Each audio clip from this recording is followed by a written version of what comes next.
Today on Secular, will President Trump face criminal charges in New York? Keeping you informed and engaged, now more than ever. This is Secular. We want to hear from you. Share and post your comments or call 1-800-684-3110. And now your host, Jordan Secular. You know, they talk a lot about not wanting, hey, please run Donald Trump. We want to run against Donald Trump. But they're doing a lot of work to make sure and try and keep him off the ballot. For instance, in this situation, they are still, after years in New York, now this is specific to the state of New York. This is outside the special counsel that continues to investigate Trump over those documents. And there's a special counsel, for there's the special counsel still investigating Durham is still out there, Logan. I mean, You've also got the special counsel for Biden, but this is separate. This is the New York DA, Alvin Bragg, who took this move that usually signals, not always, but usually signals that someone is likely about to be indicted by a grand jury. So what was the move? The move was an invitation for President Trump to come before and answer questions from the grand jury, to testify before this New York grand jury. This is, again, it relates to an NDA. When I go back in time and I think about NDA disputes, those are usually, again, not criminal. Those would be disputes that would be handled in civil courts, and economically they would not be handled in the criminal courts. But again, as we know, there's Trump derangement syndrome.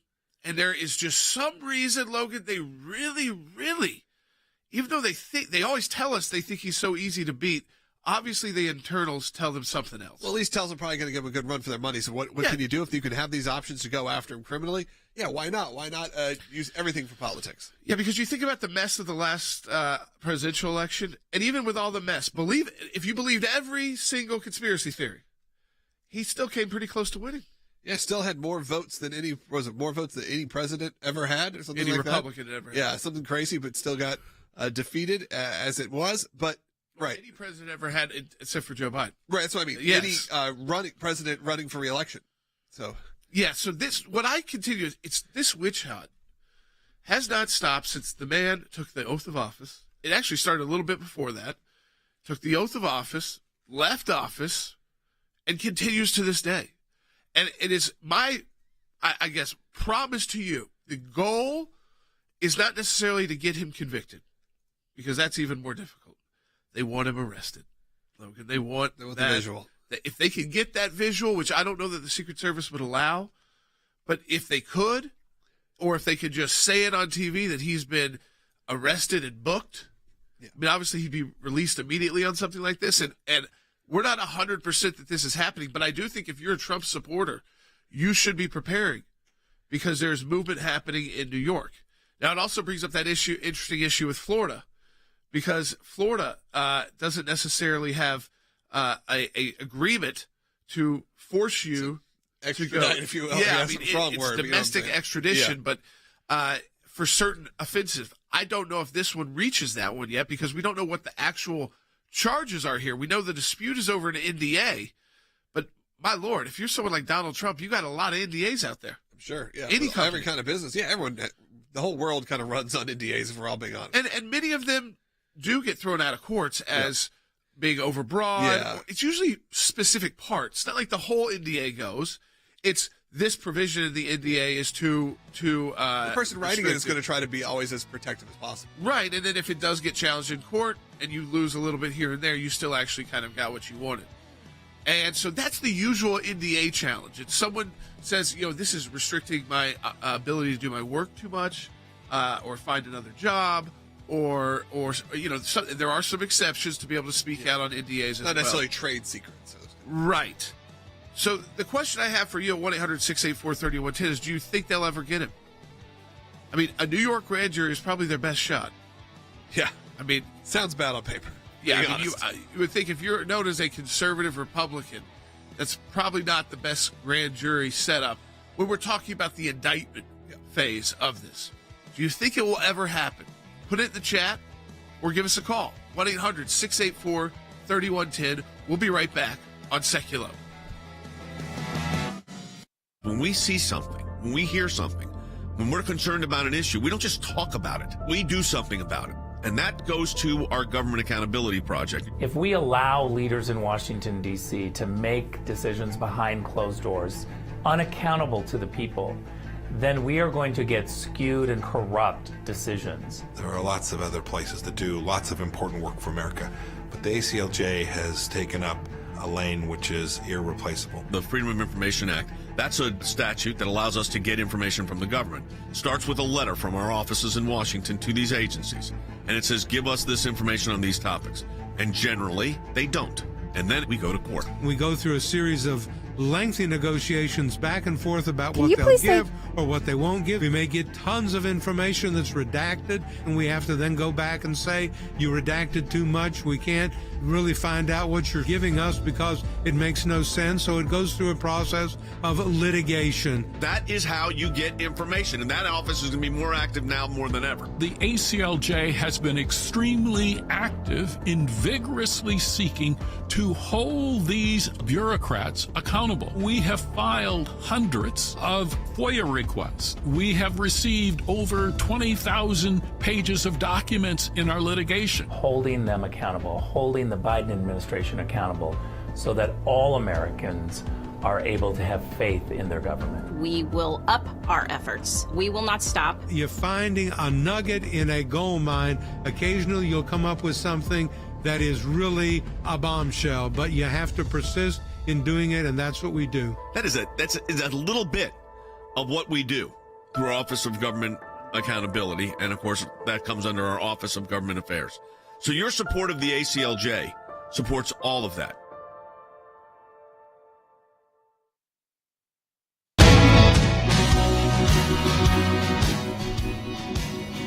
All right, welcome back to Secchio. We are taking your calls, your comments as well. 1-800-684-3110. Just to reset, if you were just joining us, what is important here is to note that major news outlets across the country are reporting that the grand jury in New York, the district attorney in New York, has invited Donald Trump, President Trump, to testify before the grand jury investigating him. This is over a matter involving an NDA. Now, the big issue there is that oftentimes, if someone is about to be indicted by a grand jury, they are given the opportunity to come testify before the grand jury. So if you're just using, if you're using kind of, a percentage style, it's a very high percentage that you get this before an indictment comes. Now, an indictment does not mean you have been convicted, but it does mean a trial begins. Yeah. And it's a criminal trial. I want to make that clear to folks. Usually when you're talking NDAs, you're talking civil disputes. You're talking about a criminal trial that would likely go into what right now we believe the Republican debates start in August.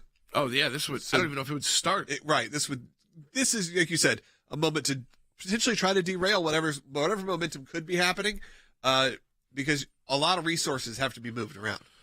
Yeah, that's Not right. just financials, time, when you start talking about these kind of cases. Go ahead. No, and I think what you have to see here, and the dream of the left has been to get him arrested. I don't even think they care about the conviction so much. They want that imagery. The imagery is bad, and then the timing, I think, and do it at the proper time. They do it at the proper time when you're heading into now having an earlier debate season than maybe ever before, or right around then in August of this year. We're talking about, 6 months from now, we'll be into the debate season for the Republican. You'll have a lot of the other Republicans start to run.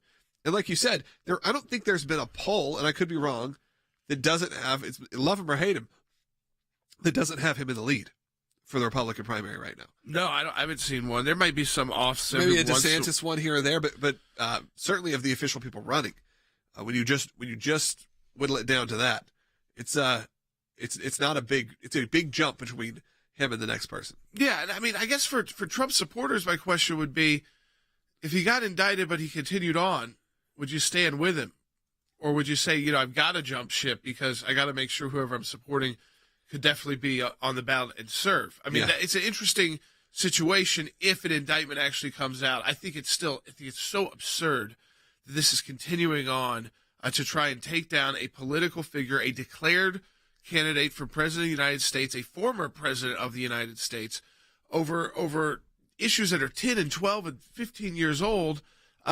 that we all know about that have been discussed. I mean, this one has been discussed ad nauseum, yeah, forever. ad nauseum. Everybody knows the names here, but it's really not about that.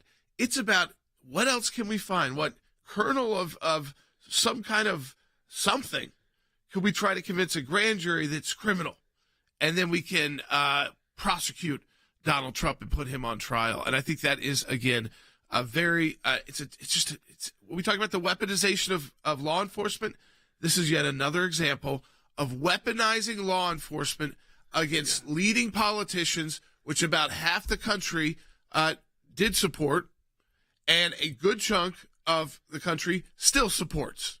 Like Logan said, it would be likely if the election primaries were held today, Donald Trump would be the nominee for the Republican Party. I don't know if that'll be the case ultimately after everybody's had their time to run and people like DeSantis can then close a gap.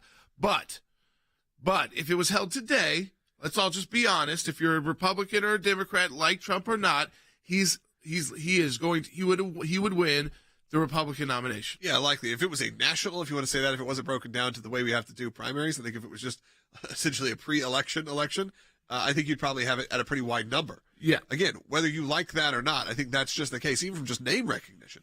That's why these other candidates need to start getting their name out there more and being available. We're seeing just a couple. We've seen Nikki Haley, and we've seen one other who is announced that I can't even recall. Yeah, well, I couldn't even recall his name of right there, which tells you that. He doesn't come from a political background at all. No, but that's what I'm saying is you'll start hearing these names a lot more in the next 6 weeks or so.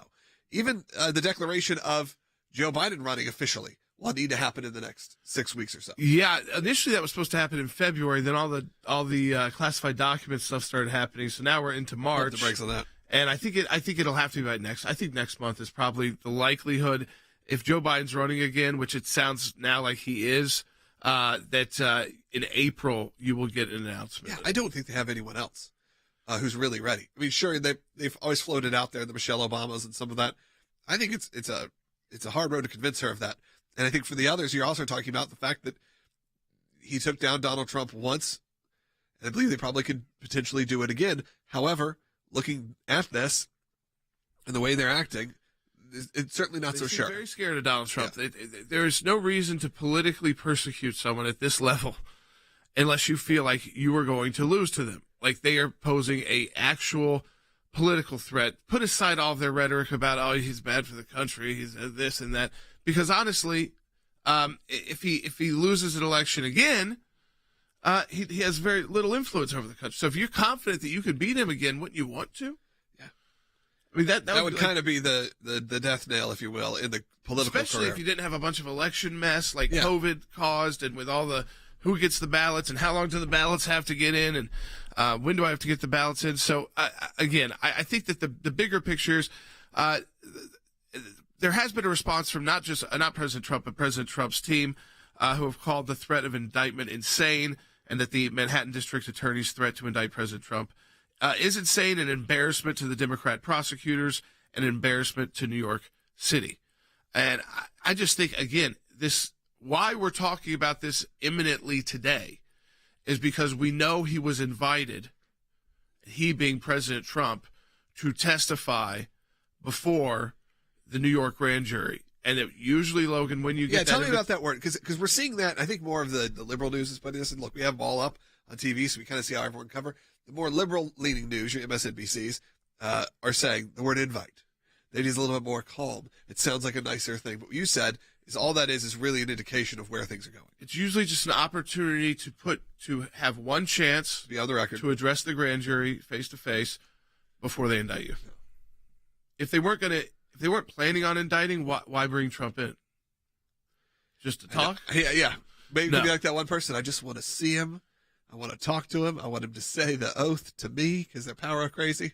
Like he doesn't have to do it. I'm not sure that he will do it. I just think that the signaling of it is very important, and I think that's where our legal experience helps you kind of navigate this. Is signal-wise, if this was a normal situation, which it is far from normal, but if it was, like every media outlet's reported, this is the kind of final step that you would offer someone you were about to indict. Yeah. That does not mean you've convicted them. Does not mean they've been found guilty, but it's the final step before you bring the criminal charges. My idea the entire time, this goes back now 6 years, has been they've just wanted an indictment. It was like, they knew they couldn't actually get him removed by impeachment, but they just wanted to get him impeached. Yeah. So this is the same kind of thing as just a thing to put on the he's talking now been point. indicted. He's now an indicted, impeached president of the United States. Right. Which even though he was exonerated of the impeachment, and likely in this case, I think would be victorious as well. But he's up against a New York very hostile district attorney and hostile, likely grand jury, just based off New York City. Yeah. We have a lot more coming up. There's a lot of other topics we're going to hit, not just this as well. We're joined in the next segment by Mike Pompeo, and later on, Jeff Balaban was a couple different interesting cases and things that are happening right now. Second Amendment cases to talk about from the ACLJ and your houses of worship. As we know, those have been targeted, specifically synagogues and Jewish houses of worship for decades. For violence. Yeah. For extreme violence. But this happens at churches as well. And in most of us, you're likely in a state that has the security it needs at the facilities. You might not you probably know your security guard, or they're in uniform, they're off-duty police, things like that. But what are you talking about, a smaller synagogue or a smaller church, should you be able to basically decide to deputize someone in that church? Under most laws, most states, you can do that. Yeah. If you have it's New York, permits, of course, that says, we're not going to let you decide house of worship, which likely most house of worship would say there's only the exception for the designated person. There's probably a no weapons in the facility rule. But that's their rule. And that wouldn't include their security. That's just people coming in from the outside. Right. And so the way New York has changed it, and this is after they lost that major case about handguns. They lost that case at the Supreme Court. They don't win these. But what they do is, in the meantime, can create very dangerous situations. When by all threat assessments, the number one hate crimes are committed against Jews. That's number one in America. Yeah, we're going to keep talking about that. We're going to talk about that in the second half hour of the broadcast as well, because we'll have Jeff Balaban from our office in Israel and in New York who will be on to discuss that. Coming up next, though, Mike Pompeo is going to join us. We're going to talk a bit about the budget. We're going to talk a little bit about the border with him. If you have any questions or comments, we'd love to hear from you at 1-800-684-3110. That's 1-800-684-3110. You can always call in. We are live if you're watching right now on Rumble or YouTube. Ask you to hit that thumbs up, like, comment. If you're watching on Facebook, hit that share button, like and comment as well. That really helps us out. And subscribe. Do all the things you need to do. If you're watching right now, tell your friends. We're on for the rest of the hour. So join us here and at aclj.org. We're in the middle of Matching Challenge. You can support that work at aclj.org. Be right back.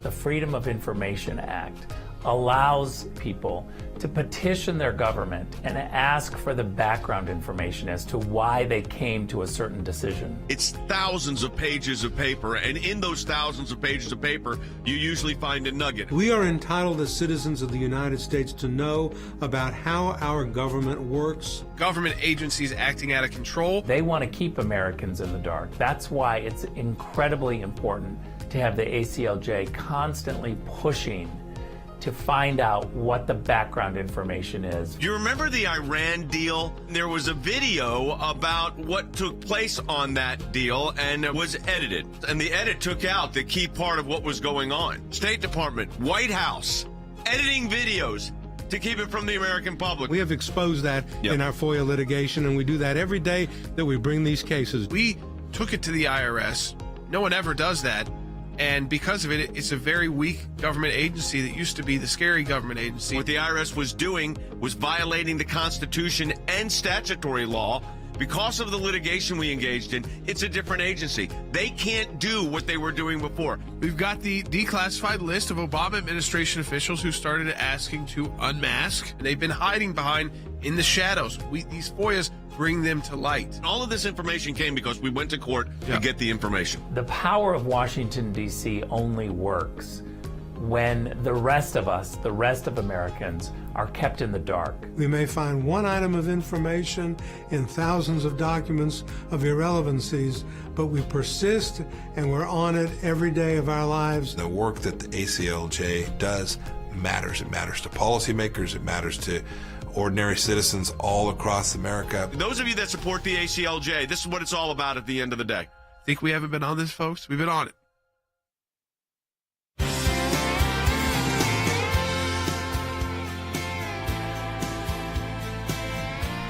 All right, welcome back to Sec Hill. We are taking your phone calls, too, and comments on Rumble, Facebook, YouTube as well. We're joined by Secretary Pompeo, our ACLJ Senior Counsel for Global Affairs. And, Secretary, I want to get right into it. A lot of different topics I wanted to hit with you today. And first off is that when President Biden took office, we had inflation at 1.4%. It's now at 6.4%. Yesterday, he released what I would consider a disastrous budget that calls for $6.9 trillion in spending. Even his really outrageous tax increases, 25%. And they always say for the wealthiest. And you start looking at that, and you say, oh, that's a lot of small business owners that would have a 25% mandatory tax. How do you see this all playing out? Because there was some discussion, Secretary Pompeo, yesterday that maybe some things in the economy that we were coming out of some moments and that maybe this would hold off on some interest rate hikes by the Fed to let people kind of settle in. And then you get a number like this, and I think and with $6.9 trillion spending that can't even be paid for with extremely high tax rates. And I think it scares the American consumer. It certainly scares the American employee and employer. Well, Jordan, let's just take one step back. We know this is the case. Every family knows it's the case that you can't spend more than you have. And what President Biden is proposing to do is spend an additional $6 or $8 trillion, depending on how you count it, in spite of the fact he's going to try and take more money from every family. And he says it won't impact people under $400,000. If you're working for a small business that makes $1 million a year, this is going to impact you because your employer is going to have to make a really hard decision about whether to keep you at the company or to change the nature of what they're doing. And we know this is the wrong direction. When you have inflation, when you have prices going up for milk and eggs and all the things that ordinary families just have to have and depend upon, you know this is bad for the country. You know this is bad for those families. And the budget that has been proposed, which the good thing is it probably won't get very far, but the budget's been proposed, shares with you his vision for America. A bigger federal government and less money for families all across the country. You know, I think Secretary Pompeo as well. It's just people. I think look at all these economics. They say just this is like their only option is let's just increase interest rate, increase interest rate, increase interest rate, and you get to this certain point, and you start looking back historically. You go, okay, when is this going to finally stop so that people can one just have some stability if they are making a large purchase to know and plan. And then two, just to, again, kind of get prices back down to where they are reasonable because the unemployment numbers, while those are, at the one side, so an uptick in the unemployment's low, more people getting hired, we still know that those wages, Secretary Pompeo, that people are making, I'm sure you're hearing this from across the country, are not covering the inflation. So while they are taking jobs because they got to pay their bills, at the same time, they're not able to pay all of their bills, or they're having to make serious cuts in their just basic lifestyle because their salary that would have covered everything a couple of years ago now does not. Jordan, it's so true. When you're just out there meeting with people who are just trying to take care of their family and get their kids into good schools or coach their little league team, all those things we do here in America. They can feel this every day. They can feel it when they fill up the tank of their car. They can feel it when they go to the grocery store. They can feel it when the monthly bill comes for their electricity, for their natural gas into their home. They can all feel it in these deep ways. And you're right. Paychecks just aren't keeping up with inflation. The solution can't possibly be what President Biden is proposing. His theory of the case is take more money from the private sector and take it to Washington, D.C. That won't improve the lives of these families. I remember this so well, Jordan. Right, mortgage rates when we left 2.5 years ago, just under 2.5 years ago, were about half of what they are today. So someone who's trying to buy their first home today, their interest is going to cost double what it would have cost. That's not good for people in the great places in America that President Biden doesn't think about very often, instead of just thinking about the folks he knows in these big cities and the liberals and the elites on the coast. We're talking to Secretary Pompeo, also former director of the CIA and a member of Congress. During a hearing this week, which was pretty interesting to say the least, Secretary Pompeo, the Select Committee on the Coronavirus Pandemic we saw Democrats, this was interesting, repeatedly lash out at a New York Times editor, Nicholas Wade, who was one of the first people to say, and I guess at that point probably didn't think it was necessarily brave to say, but just a theory that COVID likely resulted from a lab leak in Wuhan. And yesterday, the ranking member of the subcommittee, a Democrat, California Representative Raul Ruiz, essentially called Wade a racist. For saying that this originated in a lab in Wuhan. Mr. Secretary, you said time and time again, we've got to be able to hold the Chinese accountable, and that hold them accountable has to be bipartisan. Why is the radical left using the language of the Chinese to try and scare us away from blaming a nation state and trying to conflate that with blaming all people who happen to be Chinese or of Chinese origin? It's the dangest thing, Jordan, and you and the ACLJ have been all over this from the beginning. We knew in March of 2020, 3 years ago now, that the dang virus came from the lab. And the fact that the progressive left is trying to give the Chinese Communist Party a free pass on this is absolutely mind-boggling to me. It's mind-boggling, too, that Dr. Fauci is going after the former CDC director, Dr. Redfield. Dr. Redfield and I both knew in the end of 19, beginning of 20, we knew that this came from the lab, and it's important. This isn't just a political parlor game about where this came from. To hold the Chinese Communist Party accountable, there has to be a consensus on the science, and the science is clear. This was an accidental release from the lab that the Chinese Communist Party then foisted across the world, and they have to be held accountable for that. And as long as you have Democrat congresspeople who are going to come after reporters who are just purporting basic science, we can't protect America from this happening one day again. You know, if it happens to the reporter, it happened to Dr. Redfield. And we talked about that a lot yesterday on the broadcast, but you brought it up, Secretary Pompeo, is this idea that, when he testified with Congressman Jordan, and he said, did you ever get this note from Dr. Fauci that he received from another doctor that was close to Fauci who said, this is doesn't look like an evolutionary kind of virus. This looks like something created in a lab. Someone else wrote to him. Another colleague, a doctor, said, this would be tough to happen in nature, but certainly we could do this easily in a lab. And Redfield both times said it was never shared. They go after the New York Times editor. They were silencing the CDC director. They had a vested interest in that, Jordan.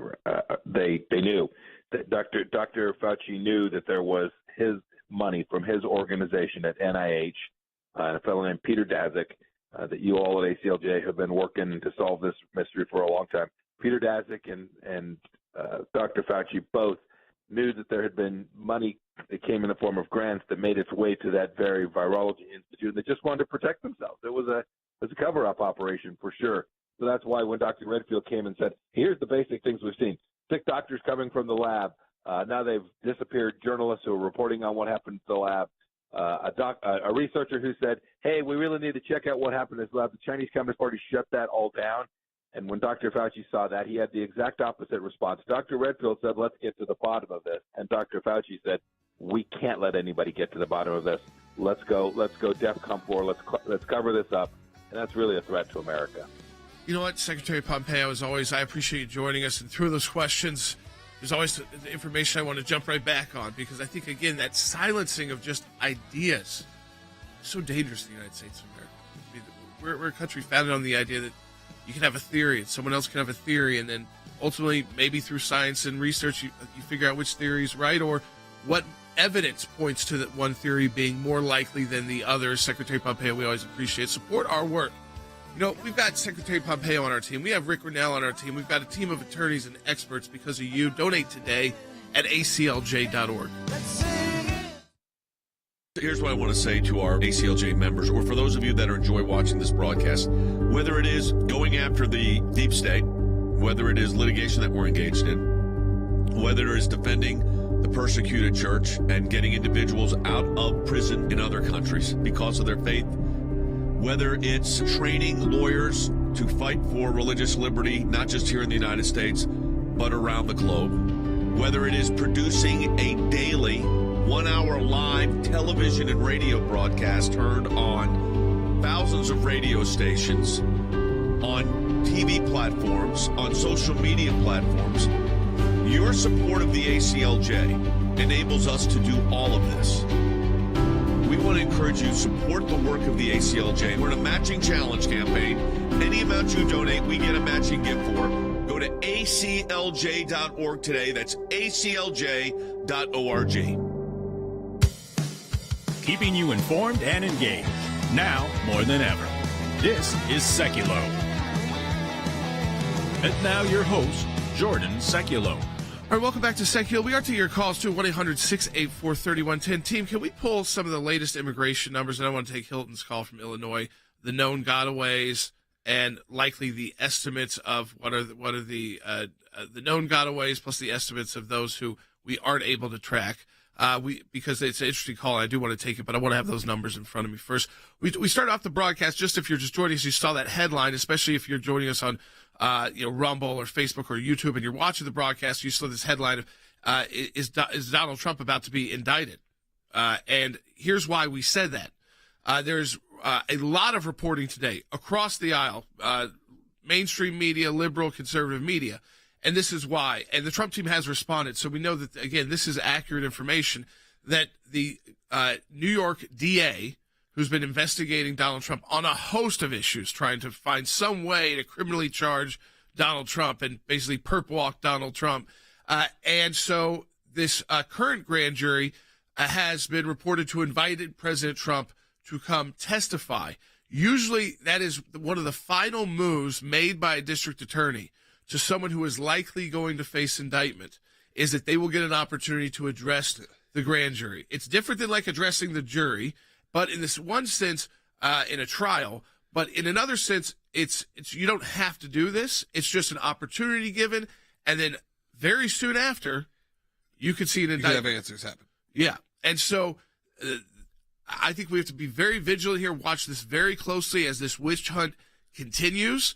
It's all based in New York City, so it's a New York City grand jury with a New York DA who is very liberal, and I think these DAs know on the left, Logan, if any of them got an indictment, they would become, not even a conviction, an indictment, they would become heroes immediately of the left. Absolutely. Everybody would stop. Hey, who cares about the fact that you can't go into a grocery store in New York because everybody's robbing it, or you have to shut the store down, or they'll get a book deal and they'll get a made for TV which is movie. why these DAs don't focus on crime. They focus instead on high-profile news stories. Yeah. Instead, because they'd much rather be talking about partisan issues like Trump, because they're partisans too. And we're also going to be talking about we've talked already about some of the issues involving. We went back to COVID a little bit yesterday because I really wanted to talk to Secretary Pompeo about that. It was interesting that he said they knew back in 2019. Yeah, he knew. In 2019, they knew that it was likely lab leak. But who kept suppressing that? Fauci and the media and social media outlets as well. You weren't allowed to even utilize that. And then that hearing yesterday, the idea that some New York Times editor, Logan, gets called a racist. I mean, I'm sure he's not a far-right conservative. Yeah, I don't think they have a lot of those employed. By a Democrat politician because he said that a lab in China was responsible. You're not. If the lab was in a country in Africa, are you a racist there? Because it's that country's responsibility. Think about all the different shots and vaccines you have to take to travel to some of these other countries. It's not like that's somehow. It's not racist. It's not racist. You have to protect yourself when you make these trips. Right, because your body has no immunity to all of that. Yeah. It doesn't have that built up. So, again, 1-800-684-3110 to talk to us on the air. That's 1-800-684-3110. We don't have time to take not Hilton right now. yet. So, Hilton, if you can hold through one more, I will get your call right off the top. And so we will do that right away when we come back from the next break. We got Jeff Ballabong, though, coming up in the next Yeah, segment. but I'll get Hilton in. Yeah, no, I'm saying we're going to talk about some really interesting news coming out of New York Second as well. Amendment. Another New York story. Another New York story because, of course, New York, which consistently loses when they try to limit your Second Amendment rights, this time around they're trying to say, okay, we've lost the court, but no Second Amendment rights in House of Worship. It doesn't leave the decision up to the House of Worship. In this case, we're representing synagogues, but it affects your church, your mosque, any house of worship, from being able to make that decision on your own and deciding if you want to deputize someone there to have a firearm. That decision would be up to you, especially when you're the group targeted with the most hate crimes in the country, which the Jewish community is. So we'll talk to Jeff Balaban about that. He also oversees our office in Jerusalem. We have that office in Jerusalem because of your financial support of ACLJ. We've got a matching challenge right now. You can double the impact of your donation at aclj.org.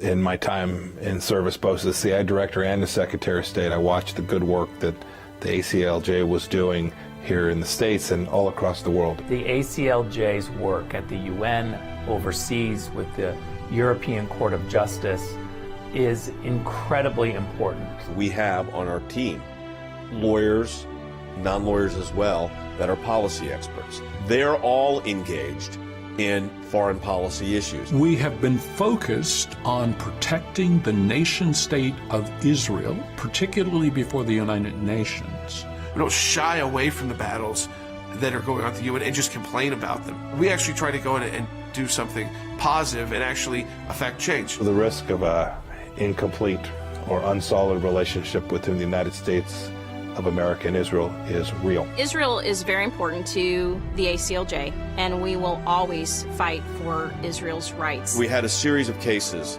at the European Court of Human Rights, primarily dealing with religious liberty. And as Secretary of State, I saw this too. Nations that had more religious freedom were on firmer footing. They had better democracies. America has always been the world leader in religious liberties, in freedom of conscience, in freedom of speech. We've taken the First Amendment, and that has been our cornerstone. It's to defend the rights of people of faith and others that are having their rights abused. We not only hold our government accountable, but we hold other governments accountable. You have to keep the battle going when it's not cool anymore, when it's not the number one story on TV. You have to actually be committed to finding it out, or else you'll never win. The ACLJ's front and center on this. We're in a matching challenge campaign. Any amount you donate, we get a matching gift for. Your support of the ACLJ enables us to do all of this. Go to aclj.org today. That's aclj.org.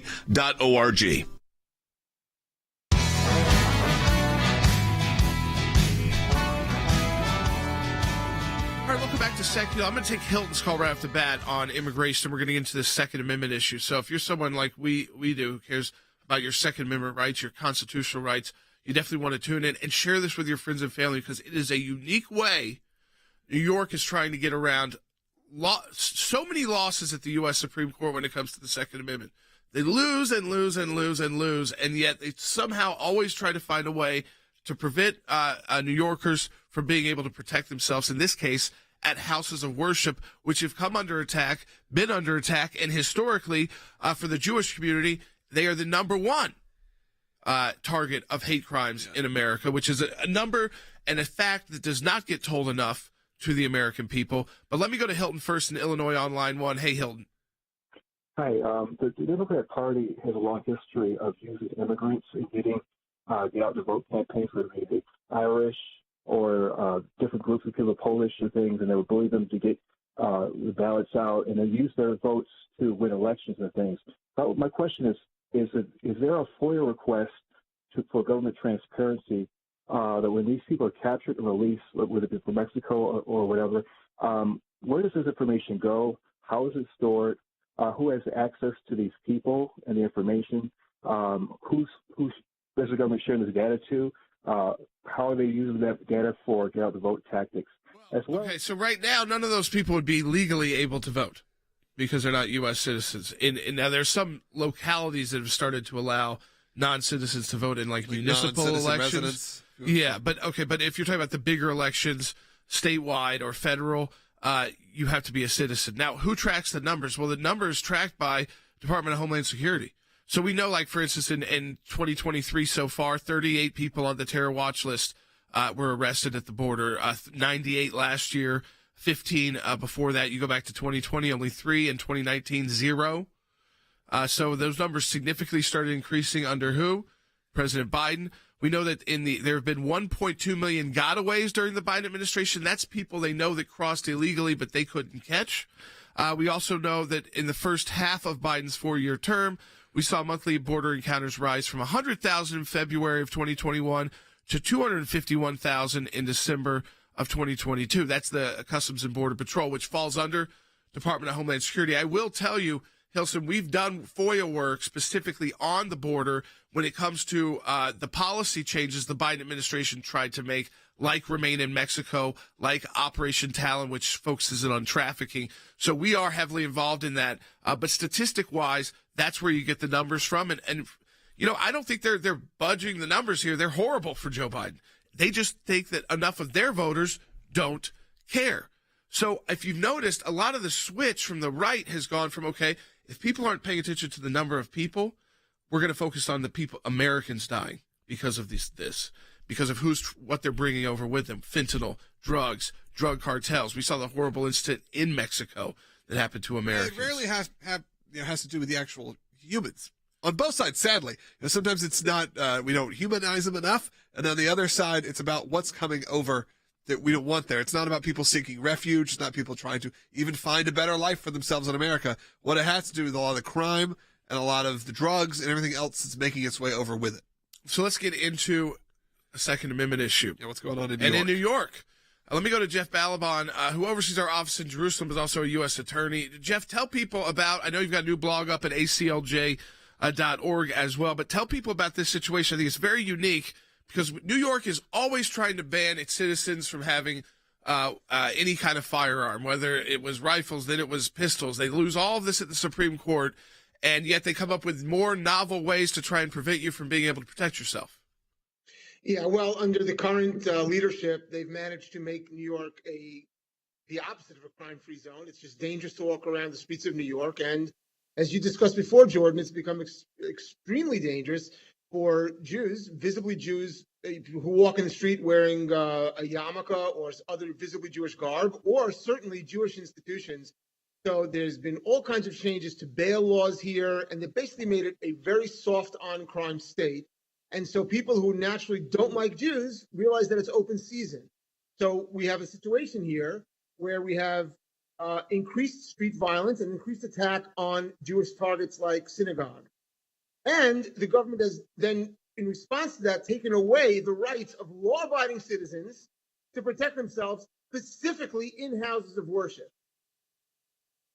Jeff, I want people to explain this because in these houses of worship, where most of us live, there's security. Sometimes they work for the church directly. They might be in a suit.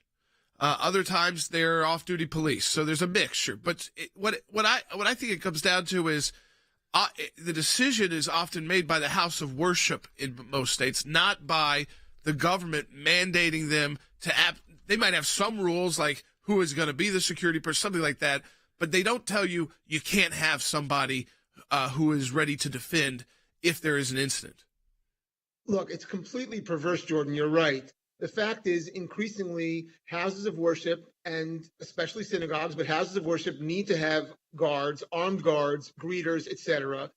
And what they've done here in New York is they've said public places, if you have a right to carry, if you have a permit to carry, you can carry, but we're specifying certain what they're calling sensitive places, and they're listing specifically houses of worship and say you cannot even make your own decision to allow congregants who are armed and trained to protect you.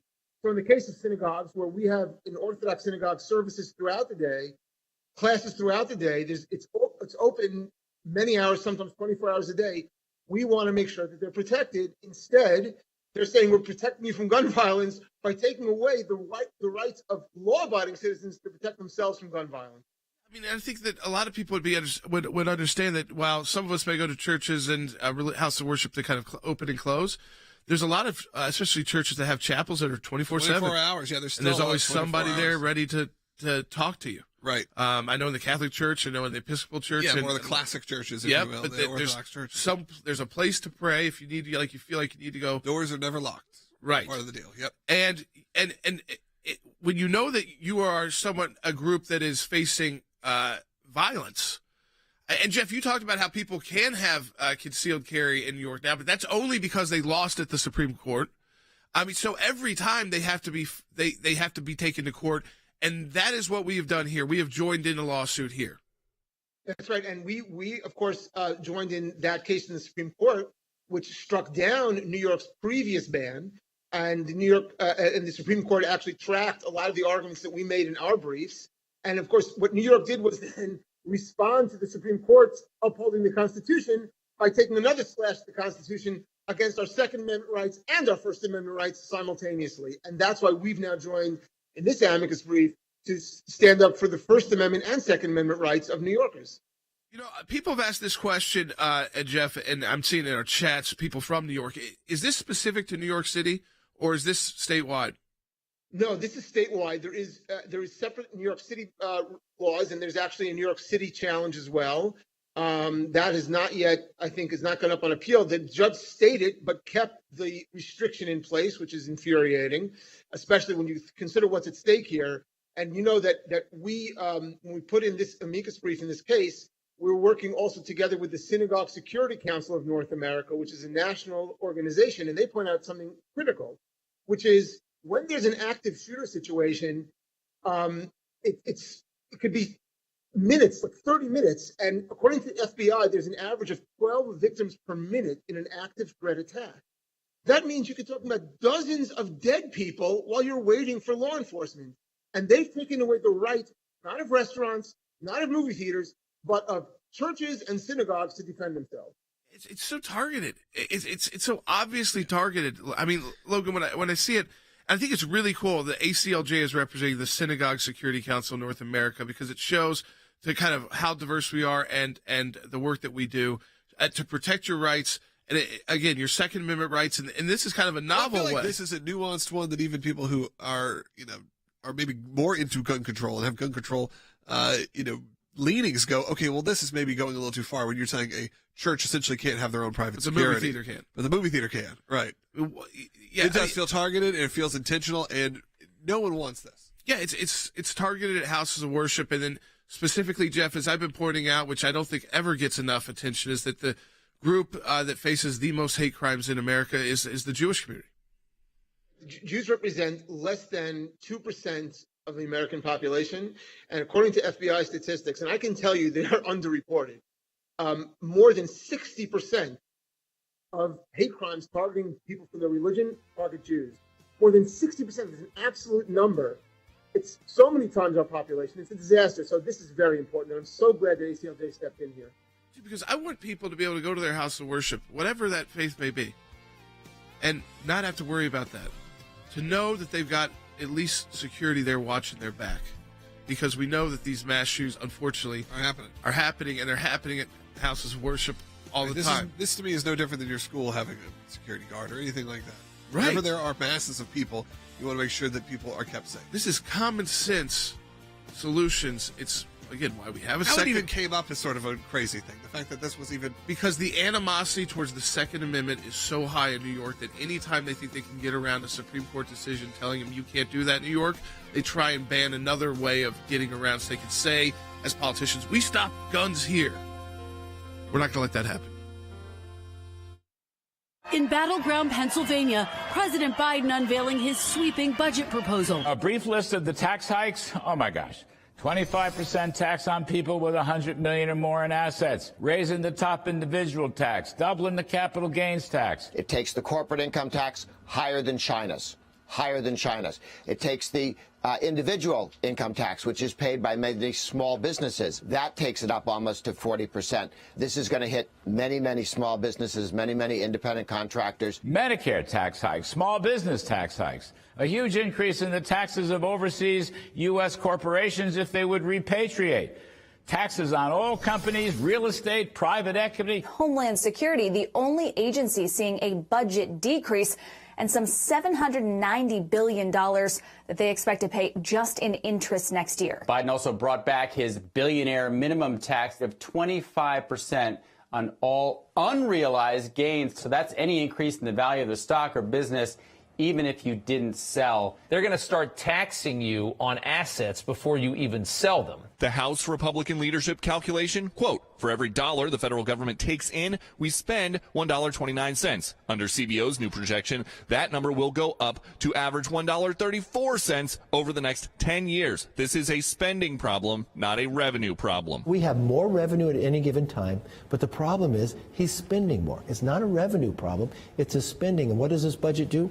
Raise more taxes, spends more money, creates probably the biggest government we've ever seen. The real message from this is that apparently the Democrats and Biden believe that the government isn't involved enough currently in our lives, our personal lives, and our businesses, and that if they were more involved, things would improve, which is, of course, exactly the opposite of any realistic assessment of what's happened over the past 2 years since he's been in office. I mean, we've gone straight downhill.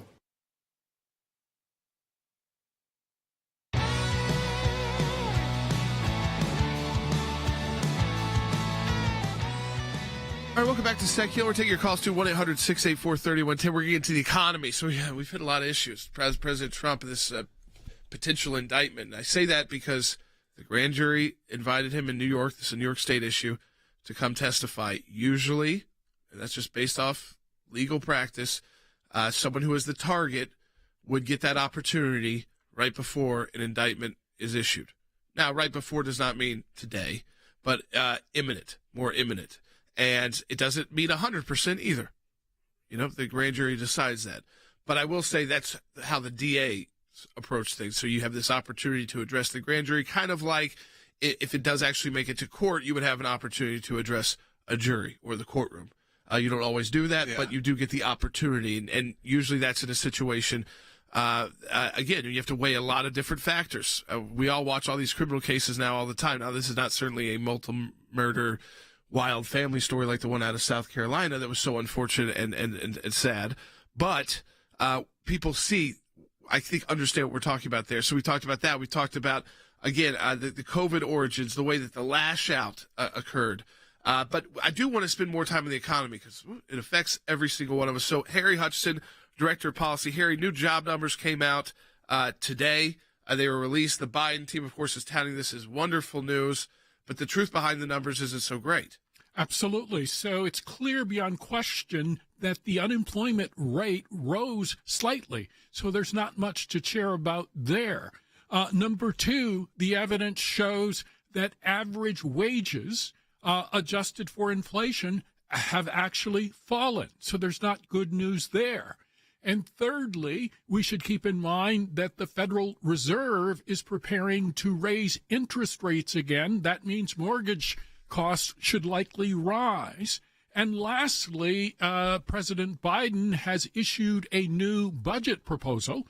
And essentially, the budget proposal consists of an increase in income tax rates, federal capital gains tax rates, Obamacare rates, that's the Affordable Care Act, the tax rate on stock sales, property, up, corporate tax rates up, taxes on fossil fuel companies up, which should drive up energy costs. So I think the Biden administration will term or claim that this proposal is simply a tax on the rich.